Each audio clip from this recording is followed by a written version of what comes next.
तुर्की में आए भूकंप के बाद से ही यह थ्योरी चर्चे में है कि भूकंप प्राकृतिक नहीं था बल्कि अमेरिका द्वारा तकनीकी तौर पर लाया गया था, जिससे कि हार्प का नाम लिया जा रहा है। आखिर अमेरिका ऐसा क्यों करना चाहेगा? और उससे भी पहले यह जानते हैं कि यह हार्प क्या चीज है। हार्प का मतलब होता है high frequency active auroral research program. America देश के अलास्का में मौजूद दुनिया का सबसे बड़ा एंटीना एरे हार्प शुरू से ही शक और खुफिया रहस्यों से घिरा हुआ है। जब यह 90 के दशक में शुरू हुआ था, कुछ जानकारों की माने तो हार्प का असल काम मौसम को काबू करने और उसे अपने हिसाब से हथियार की तरह इस्तेमाल किया जा सके। हैती में 2010 में आए 7 मैग्नीट्यूड के भूकंप का जिम्मेदार भी इसी हार्प टेक्नोलॉजी को ही माना जाता है, जिसमें कि उस वक्त 2,20,000 मौत रिकॉर्ड की गई थी। लेकिन रिकॉर्ड में इस भूकंप का कारण पहले से उथल पुथल जमीनी टेक्टोनिक प्लेट्स को बताया गया है। हार्प के और भी कई संदेह हैं। 2011 में आए जापान में सुनामी और भूकंप, ओक्लाहोमा में 2013 का टोर्नाडो और 2006 में फिलीपींस में भूस्खलन को भी हार्प द्वारा उत्पन्न आपदा बताया जा रहा है। कुछ लोगों का ये भी मानना है कि हार्प को लोगों का दिमाग कंट्रोल करने के लिए तैयार किया जा रहा है। हार्प की रेडियो एक्टिव वेव्स कारण है कि इस तरह की थ्योरीज बनाई जा रही हैं। हार्प पर मालिकाना हक यूएस की एयरफोर्स का है, जिसे 2015 में अलास्का यूनिवर्सिटी फेयरबैंक्स को दे दिया गया है। आखिर हार्प करती क्या है जिससे लोग इस तरह की थ्योरीज गढ़ रहे हैं? सरल भाषा में बताया जाए तो हार्प द्वारा बड़ी रेडियो एक्टिव रेस को पृथ्वी के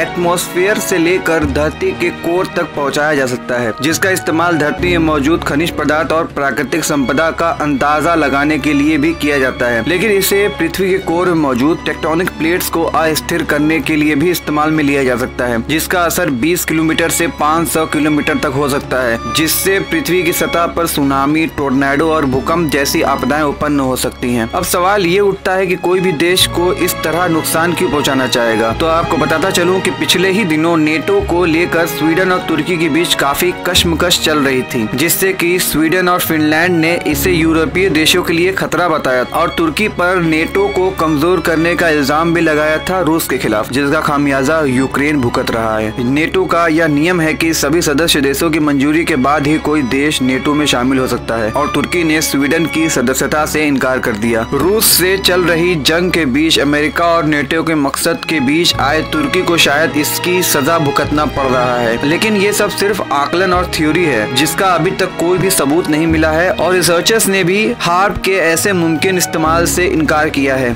ऐसी ही ऐतिहासिक जानकारी के लिए वीडियो को लाइक और शेयर करें और चैनल को सब्सक्राइब करें।